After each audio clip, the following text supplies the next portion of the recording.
ठीक आहे. तो व्याप्ती विशिष्ट पक्षधर्मता ज्ञान काय आहे? परामर्श. आता लक्षात आलं का आपल्याला? व्याप्ती विशिष्ट कोण आहे? तर पक्षधर्मता ज्ञान. व्याप्तीने विशिष्ट म्हणजे युक्त कोण आहे? धूम. तोच धूम पर्वताच्या ठिकाणी असणं म्हणजे काय झालं? पक्षधर्मता ज्ञान झालं. व्याप्ती विशिष्ट पक्षधर्मता ज्ञानम परामर्श. त्याला म्हणायचं परामर्श. यथा वह्नी व्याप्य धूमवान अयम पर्वतः इति ज्ञानम परामर्श. उदाहरण दिलं. काय उदाहरण दिलं? तर आपण जे काल बघितलं होतं वाक्य, त्यातलं हे अनुमानाचं वाक्य. वह्नी व्याप्य म्हणजे वह्नीच्या व्याप्तीने युक्त असा, धूमाने युक्त असा हा पर्वत आहे. इति ज्ञानम परामर्श. तज्जन्यम यानंतर काय होतं? तज्जन्यम पर्वतो वह्निमान इति ज्ञानम अनुमिती. अनुमानानंतर काय होतं? लगेचच अनुमिती. म्हणून आपण काय म्हटलं? इथे व्यापार नाही आहे मध्ये, तर काय आहे? डायरेक्ट फल आहे. फलाने काय झालेलं आहे? युक्त झालेलं आहे. फल आहे अनुमिती. ठीक. यत्र यत्र धूमस तत्र अग्निही इति साहचर्य नियमो व्याप्ती.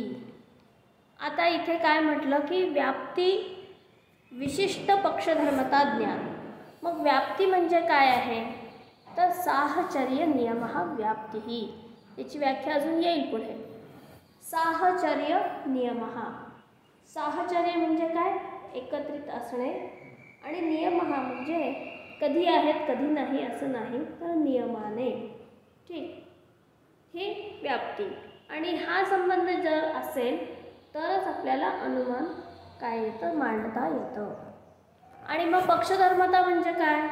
तर व्याप्यस्य पर्वतादि वृत्तित्व पक्षधर्मता.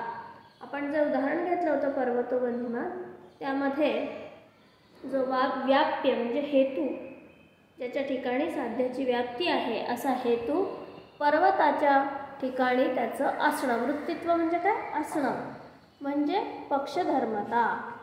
ह्या दोन्ही गोष्टी जेव्हा आम्हाला कळतात एकत्रितपणे, विशिष्ट हा शब्द वापरला. व्याप्ती विशिष्ट म्हणजे व्याप्तिज्ञानही आणि त्याच व्याप्तीने युक्त हेतू हा पक्षधर्मता म्हणून जेव्हा कळतो त्याच वेळेला अनुमिती होते. आता हे जे अनुमान आहेत ते पुन्हा द्विविध. अजून त्याची पुढे व्याख्या येईल आपल्याला. अनुमानं द्विविधम. स्वार्थम परार्थंच. स्वार्थानुमान आणि परार्थानुमान हे तुम्हाला टिपेला अवश्य येतं. स्वार्थानुमान म्हणजे काय आहे? तत्र स्वार्थम स्वानुमिती हेतु.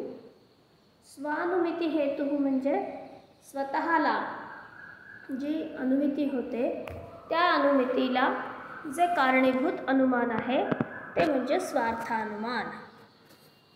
स्वतःला अनुमिती. जसं आपण दूर पाहिल्या पर्वताच्या ठिकाणी आणि फटकन आपल्याला कळलं की काय तिथेही वह्नी आहे. ही काय झाली? स्वार्थ अनुमिती. स्वतःला झालेली अनुमिती. आणि स्वानुमितीला जे कारणीभूत ते स्वार्थानुमान. तथाही कसं होतं ते? स्वयमेव भूयो दर्शनेन यत्र यत्र धूमः तत्र अग्निः इति महानसादो व्याप्तिं गृहीत्वा. काय झालं की आधीच काय केलेलं होतं? अनेक ठिकाणी हे पाहिलेलं होतं. त्यामुळे वह्नी आणि धूम यांचं साहचर्य आणि नियम हे दोन्ही त्याला माहीत असताना, व्याप्तिं गृहीत्वा व्याप्तीचं ज्ञान असताना, पर्वत समीपं गतः असा मनुष्य पर्वतापाशी जेव्हा जातो तेव्हा तद्गतेच अग्नौ संदिहानः. अग्नी दिसत नाही त्यामुळे प्रत्यक्ष नाही, त्यामुळे त्याचा संशय आहे. पर्वते धूमं पश्यन्. पर्वतावर धूमलेखा पाहिली त्याने आणि धूम पाहिल्यानंतर व्याप्तीं स्मरती. व्याप्तीचं स्मरण होतं. स्वतःला होताना या स्टेप्स आहेत. दुसऱ्याला होताना काल आपण 5 वाक्य सांगितली, ती येणार आहेत आता परत. तर परार्थामध्ये येतात. स्मरती. काय स्मरती? यत्र यत्र धूमः तत्र अग्निः. अरे जिथे जिथे धूर असतो तिथं अग्नी असतोच असतो. तदनंतरम वह्नी व्याप्य धूमवान अयम पर्वतः इति ज्ञान उत्पद्यते. म्हणजे पुन्हा त्यालाही परामर्श ज्ञान होतंच की अशा वह्नीच्या व्याप्तीने युक्त असणारा हा धूमवान असा पर्वत आहे असं ज्ञान उत्पन्न होतं. आणि अयमेव लिंग परामर्श. लिंग म्हणजे हेतू. यालाच काय म्हणतात? लिंग परामर्श किंवा अनुमान किंवा हेतू परामर्श. तस्मात् पर्वतो वह्निमान् इति ज्ञानम अनुमितिः उत्पद्यते. त्यापासून पर्वतो वह्निमान् हे ज्ञान अनुमिती म्हणून उत्पन्न होतं. तदेतत् स्वार्थानुमानम. ते हे स्वार्थानुमान. यत्तु स्वयं धूमात् अग्निम अनुमाय परम प्रतिबोधयितुं पंचावयववाक्यं प्रयुङ्क्ते तत्परार्थानुमानम्.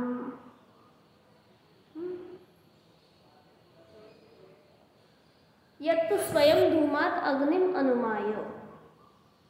स्वतःच धूमावरून अग्नीचं अनुमान करून परम प्रतिबोधयितुं. जेव्हा दुसऱ्याला सांगायची वेळ येते तेव्हा तो काय करतो? पंचावयव वाक्याचा, 5 अवयवांचं वाक्य त्याचा प्रयोग करतो. तत्परार्थानुमानम. ते काय आहे? परार्थानुमान आहे. उदाहरण दिलं. यथा पर्वतो वह्निमान्. पहिलं वाक्य झालं. कोणतं वाक्य आहे? वाक्याचं नाव काय? पहिल्या वाक्याचं नाव प्रतिज्ञा. धूमवत्वात्. दुसऱ्या वाक्याचं नाव काय? हेतुवाक्य. यो यो धूमवान स स वह्निमान्. तिसरं वाक्य. यथा महानसम. तिसऱ्या वाक्याचं काय नाव? उदाहरणवाक्य.